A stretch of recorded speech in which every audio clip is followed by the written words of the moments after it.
Get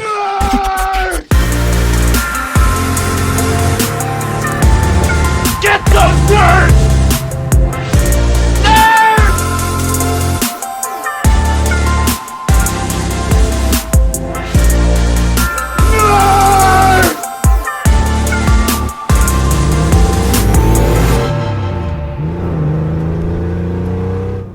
What is up, everyone? Welcome to Bid Nerd, your daily nerd out on the most interesting car of the day from all the automotive enthusiast auction sites. I gotta find the buttons that have our names on them. Michael Deeb, I'm getting up your cue from the wrong show. You're the other nerd. There's the there it is. Yeah, I was a new lower third. I'm like, oh, we updated our lower thirds. I didn't even aware. We do multiple shows in the studio, and our names are queued up. I'm John Polnik. We're recording this show from the Container Park in downtown Las Vegas, along with my partner Michael Deeb in San Francisco, in his basement. Looking good, though. I don't know what he's tapping on. He's tapping on the M-Bam hat for our friend Matthew Weitzel. Matthew, if you're watching, how you doing, buddy? I had dinner with him the other night. It was pretty cool. Do you know why I'm pointing at this today? Why are you pointing at this today?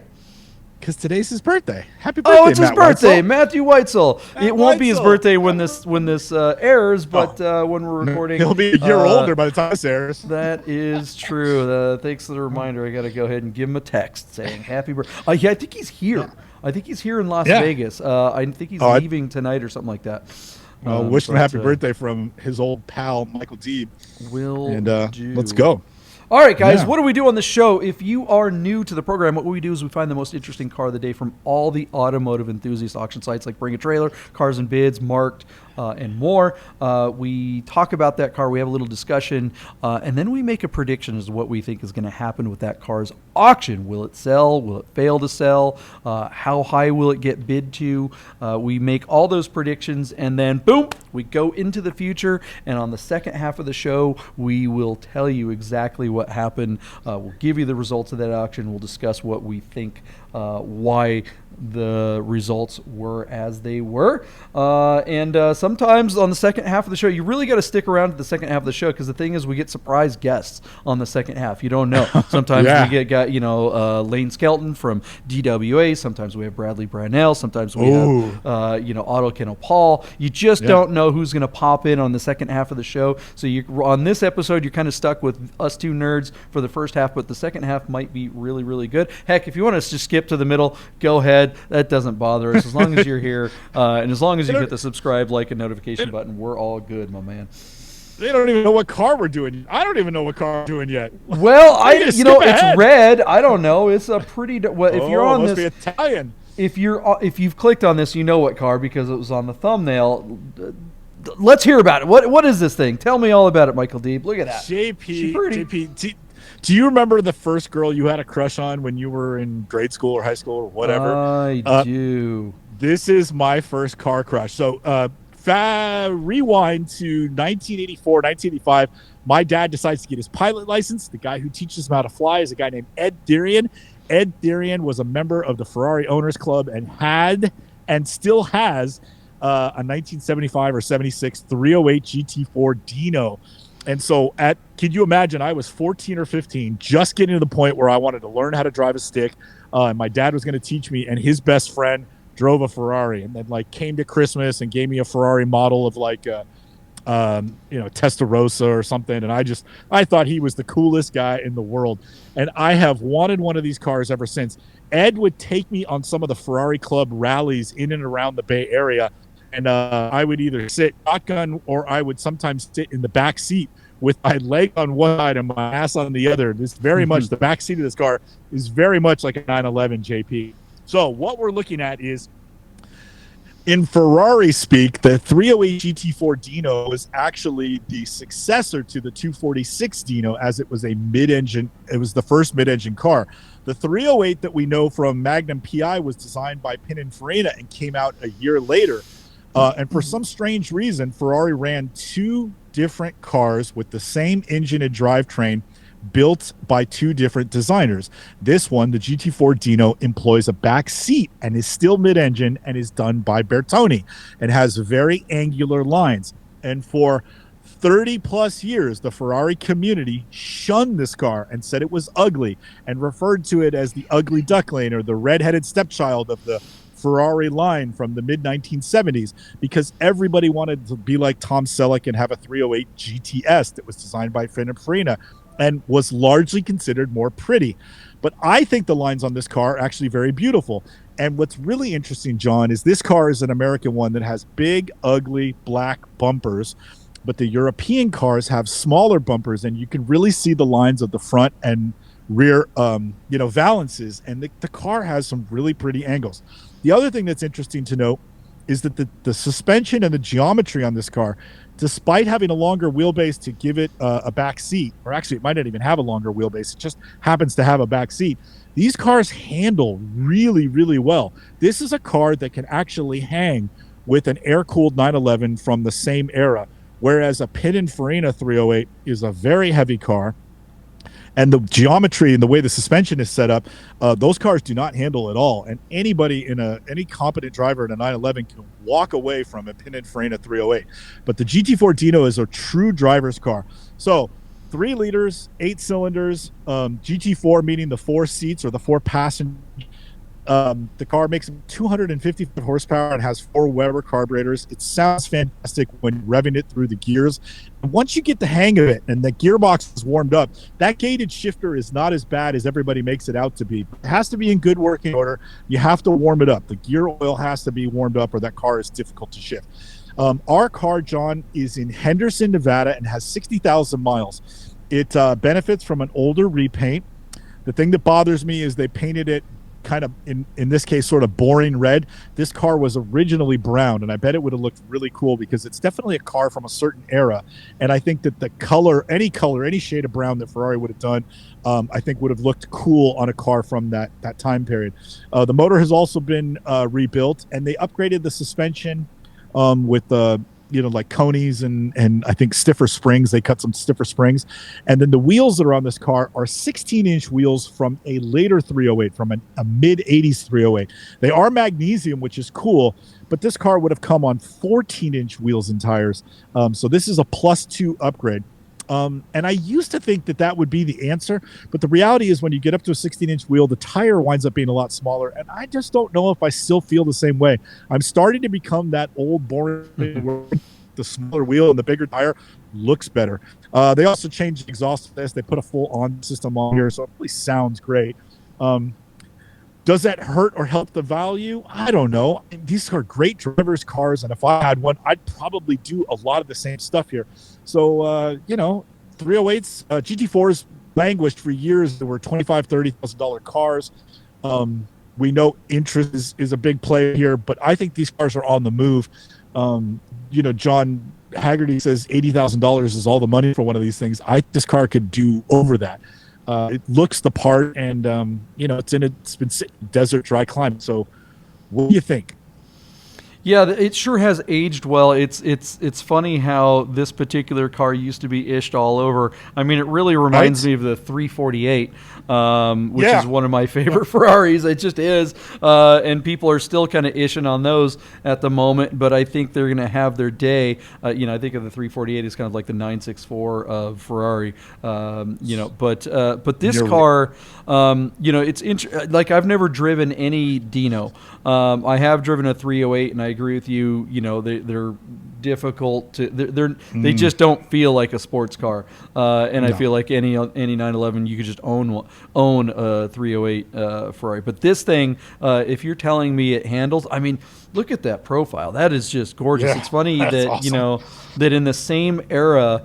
When you had the Lamborghini Countach, which is a really similar shape, but this car is so much more subtle. I just really, it's funny now. My 13-year-old brain would have always gone towards the Countach, but now, like you said, being an old guy, I really like this thing, and man, I really want to drive one. And the fact that it's right down the street makes me go, wow. But I don't know about the value on them. I mean, the upkeep on anything of this era when it comes to Ferrari is just something that you better be prepared for. there's never going to be an inexpensive repair. The big you mentioned the wheels. Going through the pictures, it looked like there was a stack of other wheels. I don't know if that means it comes with the original ones. Yeah.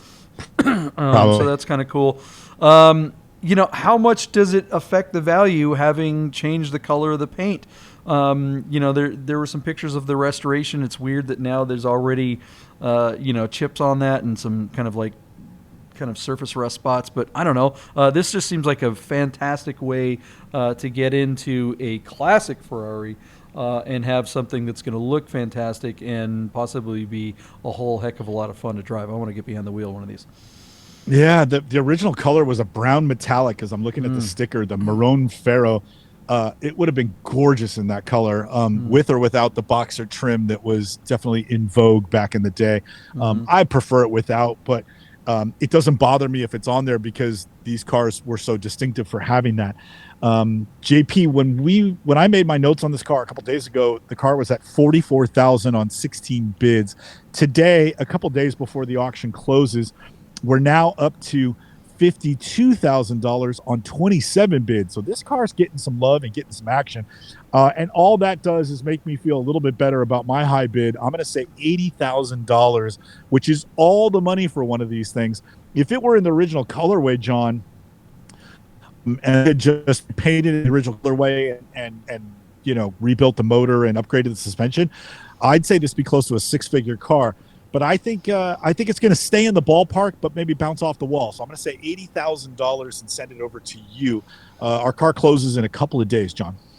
Does it mention the service? Did you already mention that? Did I miss that? Is this thing due for the service? I know that's a big expense on these. And that's a good question. They rebuilt the motor a while ago, but I did not remember reading anything about when the last time the timing belts were done. So... Which, as a reminder to most people, I mean, if you're clicking on this car, you probably know something about it. But if you don't, I mean, that is, what is it, every 5 years, 3 years? Or 2019. Yeah, seller notes that the timing belt service was last performed in 2019, which is now 3 years ago. You could probably drive it a couple times over the winter, but I think before you get after this car next spring, you'd want to put new belts on it by next year for the season, so to speak. Yeah, because and for those of you who are not familiar with the service intervals on cars like this, it's not just about miles, right? It's not like, oh, well, it's supposed to be every 5,000 miles or 5 years. Well, it's only got 1,000 miles on the belt, but it's been 7 years. You better change that thing because it's going to break. Absolutely.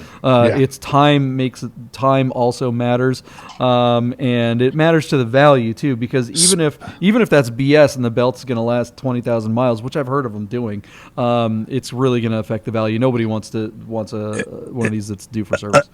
Especially a car coming out of Clark County, which is so dry. So if the car wasn't driven for some reason, you just assume that belt is rotten. So you would, I think now that I think about it, if I was buying this car, I would change the belt before I drove it. Period. Period. Yeah, for sure. And full stop.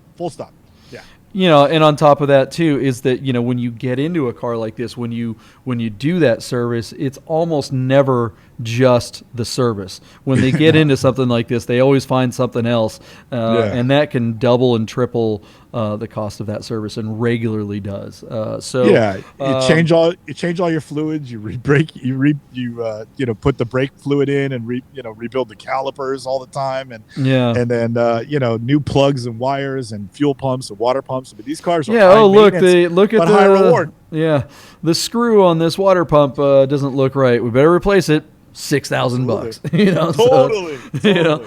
All right. So your bid is $80,000. I'm going to say that the lack of service and the fact that it's that it's not the original color. I think the people that are bidding on this are looking for a bargain. I'm going to go a full $10,000 under you. I'm going to say $70,000. I think that would cost you. I wouldn't be surprised if it does end in the 70s.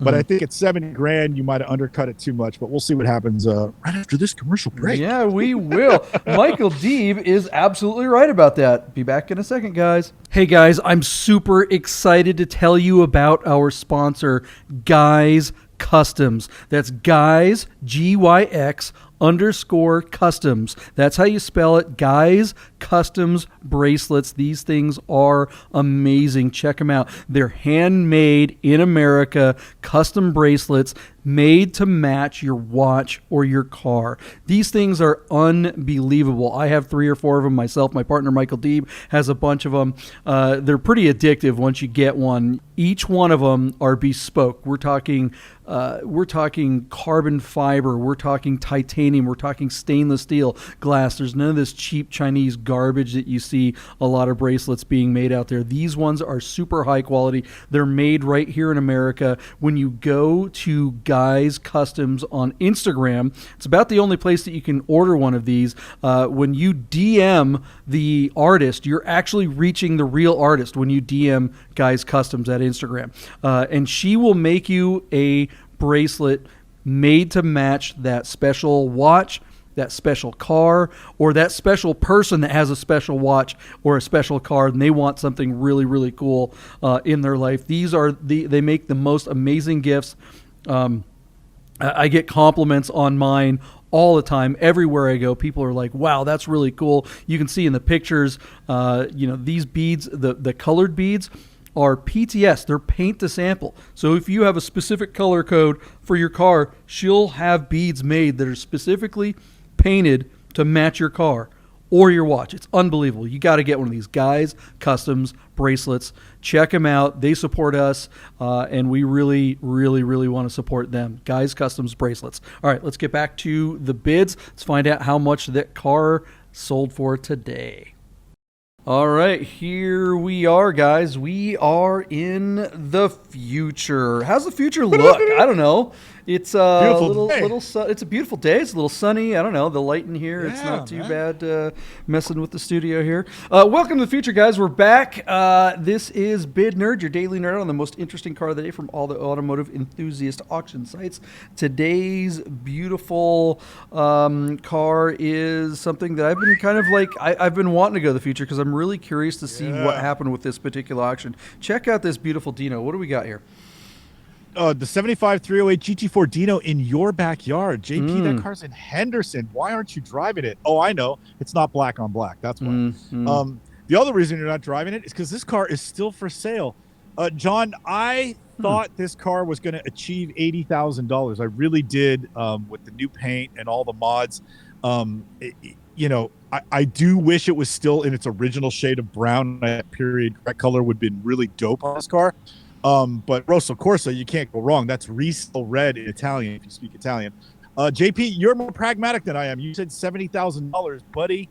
You were $1,000 away from a Yahtzee, and a sad Yahtzee at that, because our car failed to sell at $71,000 on Bring a Trailer with 50 bids. There's all kinds of action on this car, but the action petered out before it got anywhere near the seller's reserve.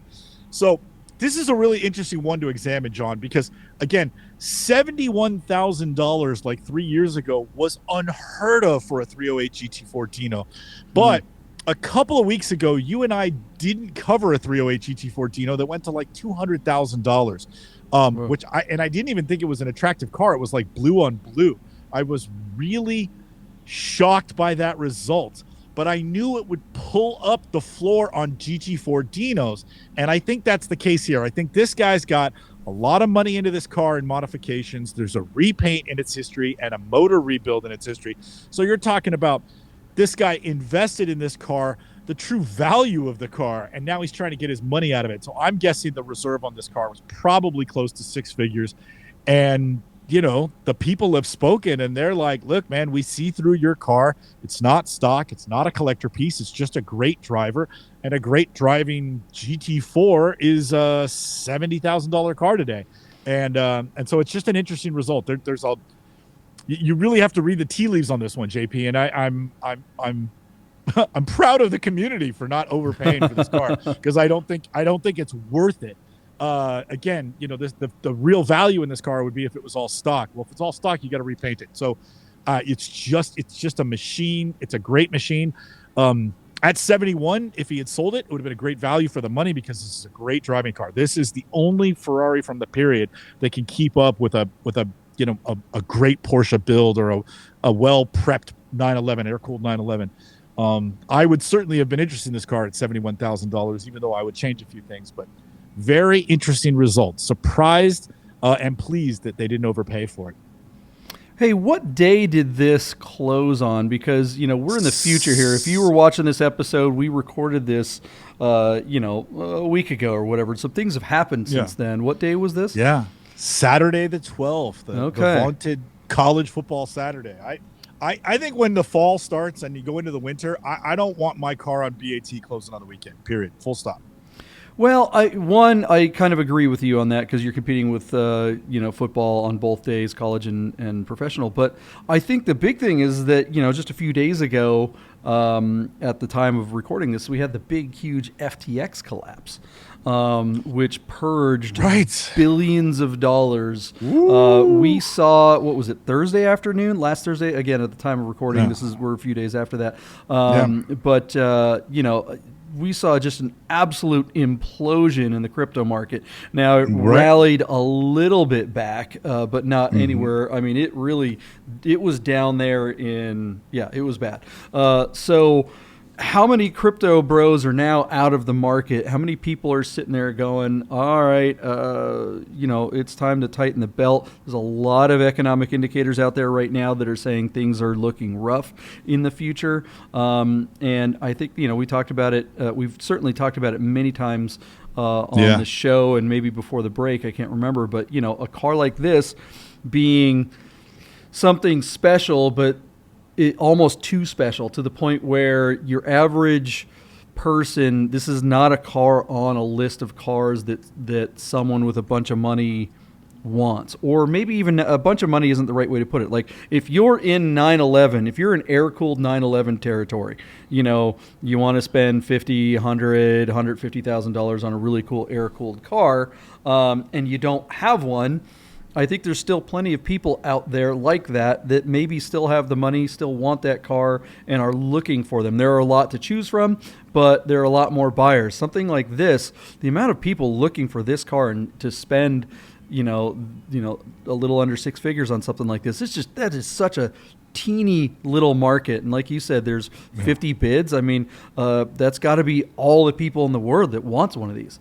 And they probably know, whereas a 355, something a little bit more modern. It's a much broader market. You don't have to know what this thing is. You don't have to know the history.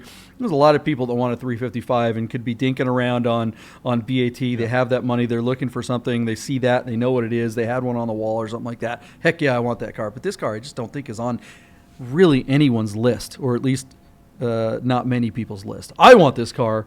But would I drop that kind of money for something like this? I don't know, man. I mean, a 911 in the same price range, you're not going to have to freaking service it constantly. That's true. This car is more high maintenance than the Porsche alternative. But the thrill of driving this car, that 4-cam, quad cam, 4 carburetor, all that chain drive and all that stuff, all that noise behind your ears, you actually hear the motor over the exhaust in this car unless you pull all the mufflers out of it. And it's a thrilling car to drive. That gated shifter, when you get a couple shifts right, you feel like a hero. It's a really cool car. I say it could be at times more fun to drive than the Porsche, but the Porsche day in and day out is easier to live with and much easier to own. This is not a car for the faint of wallet. But man, the joy is there, and I love that they're getting their due. That there's talk about this car, because for years this car was a redheaded stepchild, and as I said earlier, this Ferrari was my first love with Ferrari because my dad's friend had one. So I've always had a crush on this car, and I want one. But anyways, we'll see. I guess maybe I'm just selfishly happy that these cars are still within reach, to a degree. Yeah. This guy obviously wants too much for his, but I still think theoretically I could afford one, if I didn't have, like, say, a wife, a kid, all the things. Yeah. If you're healthcare, the DWA rally is coming up pretty soon. The Coastal Range Rally, the winter drive. Is this a car that you would trust to make it through the entire rally? Yes, absolutely. 1,000%. Yeah, for sure. Again, here's the thing with a Ferrari, and you can say this about a Porsche too, JP. You know this living in the desert. The more you drive these Ferraris, believe it or not, the Ferrari with the higher mileage is the better driving car than the car that's been sitting in the garage too long. Think of these as like 996s. You want one with 80 to 900,000 miles on it because you know the car's been driven and it's been serviced and it's all there. The car with 8,000 miles is the car that would scare me. Do you know what I mean? Yeah, absolutely. Yeah, this thing's been sorted out. I am intrigued. All right, what do you guys think of the result of this little Ferrari Dino? Would you trade in your air-cooled 911, or is this something that you would only own if you had space to put it next to your 911 or some other car? I don't know, man. I think this is definitely one of those situations where you're like, man, if you can get one for $80,000, start moving some boxes in that garage and make some room. Come on, guys. Get after it. All right. Well, I do agree that was the most interesting car of the day. We will find out what the most interesting car of the day tomorrow is. Thanks for watching. See you tomorrow, guys.